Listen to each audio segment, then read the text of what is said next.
जिसका नाम है वर्ल्ड ट्रेड सेंटर। और सीधी की सीधी ट्रैक करने के बाद उन्होंने क्या किया, जो आतंकवादी थे उन्होंने सीधे उस इमारत से, उस पूरी एयरलाइंस से उस इमारत को उड़ा दिया था।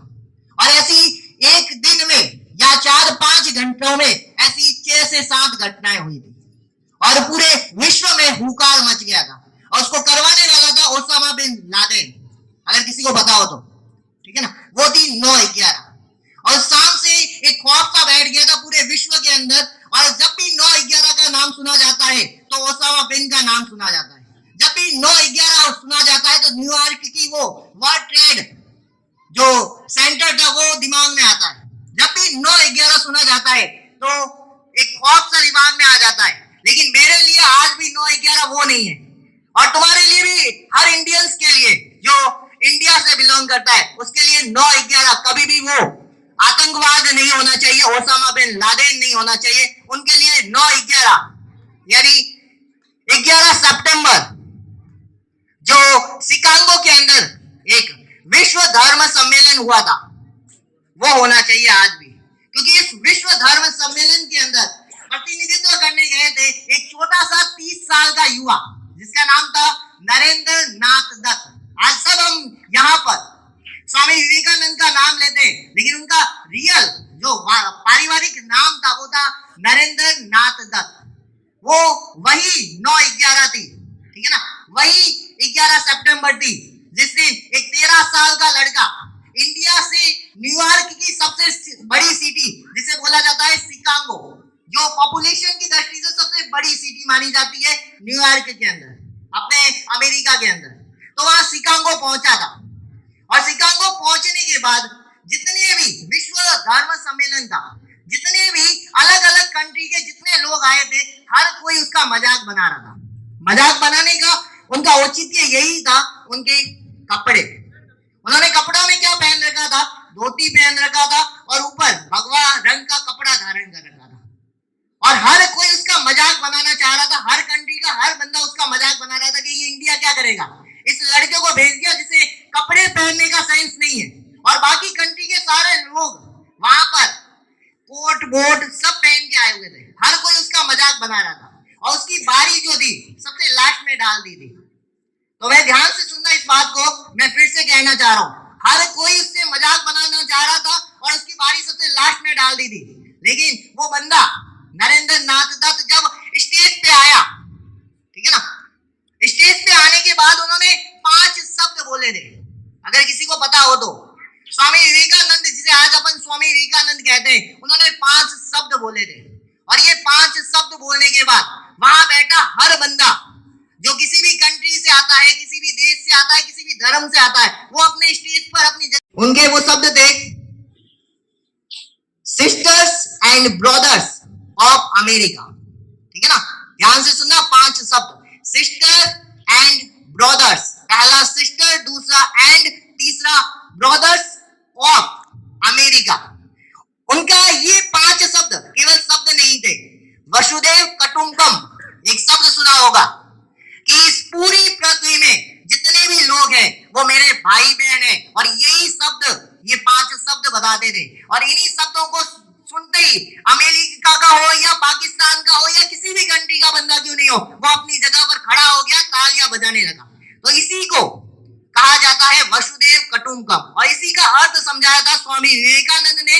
और इसी से एक कहावत भी बहुत अच्छे से तुमने पढ़ी होगी, डोंट जज any book by his cover. उसका कवर जो होता है उससे कभी भी उस बुक को जज नहीं करना चाहिए कि बुक का कवर है खराब है, तुम्हें लग रहा है बुक भी खराब होगी, ठीक है ना, बहुत बार सुना हुआ है। और इसी प्रकार से किसी स्टूडेंट को या किसी टीचर को केवल इससे जज मत करना कि उसका बिहेवियर कैसा है, ठीक है ना। बाहर से देखकर तुमने किसी से सुना हो कि हाँ ये टीचर खराब है या ये स्टूडेंट खराब है, उससे थोड़ी देर उसे पढ़ना, उसके बारे में समझना और उसके बाद ही जज करना। और यही सबसे पहले मुझे हो या पूरी दुनिया को समझाने वाले थे स्वामी विवेकानंद। उन्होंने बताया था कि मेरे कपड़े, मेरे बिहेवियर को, मेरे संस्कार को, मेरे धर्म को डिफाइन नहीं कर सकते, मेरे जो शब्द है वही मेरे को डिफाइन करते हैं। ये थे स्वामी विवेकानंद, ठीक है ना। ये थी स्वामी विवेकानंद से जुड़ी हुई बात। लेकिन आज मैं केवल स्वामी विवेकानंद से जितना इंस्पायर हूं, क्योंकि मेरी लाइफ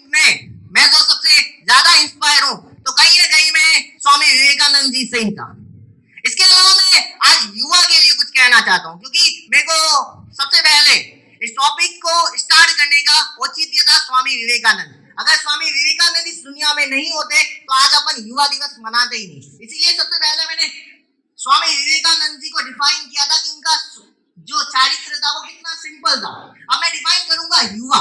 अभी थोड़ी देर पहले क्वेश्चन पूछा गया था युवा क्या है, ये क्वेश्चन फिर से मैं दोहराना चाहता हूं, युवा है क्या? एक समय। क्या समय में क्या डिफाइन कर सकता हूं युवा को कि 13, 15 साल या 18 साल या 20 साल का लड़का युवा होता है? बिल्कुल नहीं। एक अवधि में डिफाइन कर सकता हूं क्या युवा को? बिल्कुल नहीं। अगर तुम सोचते हो कि एक अवधि में युवा को डिफाइन कर दो तो पॉसिबल नहीं है। युवा वह एक शक्ति है, एक जुनून है। अगर 70 साल का आदमी यहाँ से कूदने की क्षमता रखता है तो भी वो युवा है, और अगर 17 साल का लड़का यहाँ से कूदने की क्षमता नहीं रखता है तो वो युवा नहीं है। अगर तुम्हारे अंदर जुनून नहीं है तो तुम युवा कहलाने लायक नहीं। युवा उसका नाम है जो गिर जाए तो वापस खड़ा होकर चल सके।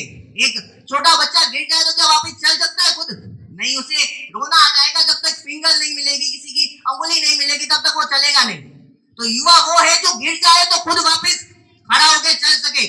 युवा वो है जो चलता है तो भागने की कैपेसिटी उसके अंदर होनी चाहिए। युवा वो है जो भाग सके तो उड़ने की कैपेसिटी उसके अंदर है। अगर ये कैपेसिटी तुम्हारे अंदर है तो तुम युवा हो, और अगर ये कैपेसिटी तुम्हारे अंदर नहीं है तो तुम युवा कहलाने लायक नहीं हो। अब कुछ शब्द हैं जो मेरे को बहुत अच्छे लगते हैं।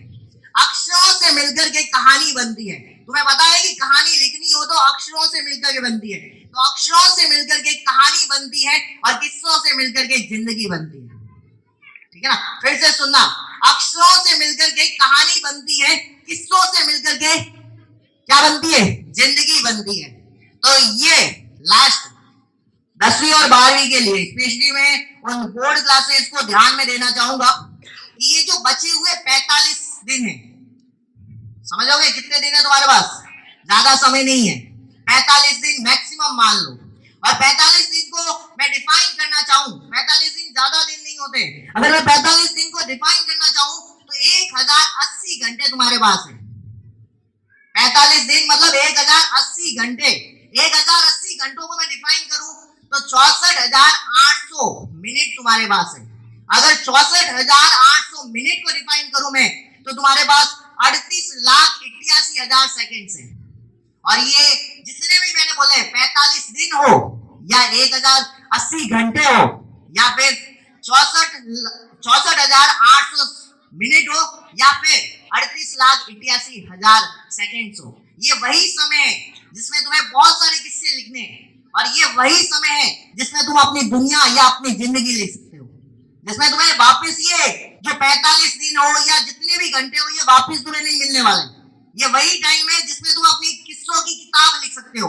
और अगर किताब तुमने बहुत अच्छे से लिख दी, ये तुम्हारा जो सिलेबस है इसको तुमने बहुत अच्छे से कंप्लीट कर दिया, तो मान के चलो आने वाला टाइम तुम्हारा है। तो ये किस्सों की भली जिंदगी तुम्हारे पास अब मिलने वाली है तुम्हें इस बोर्ड एग्जाम से पहले। तो मैं चाहता हूं कि तुम्हारे पास, हर उस बंदे के पास इन 45 दिनों में या इन 1080 घंटों के अंदर तुम्हारे पास मौका है।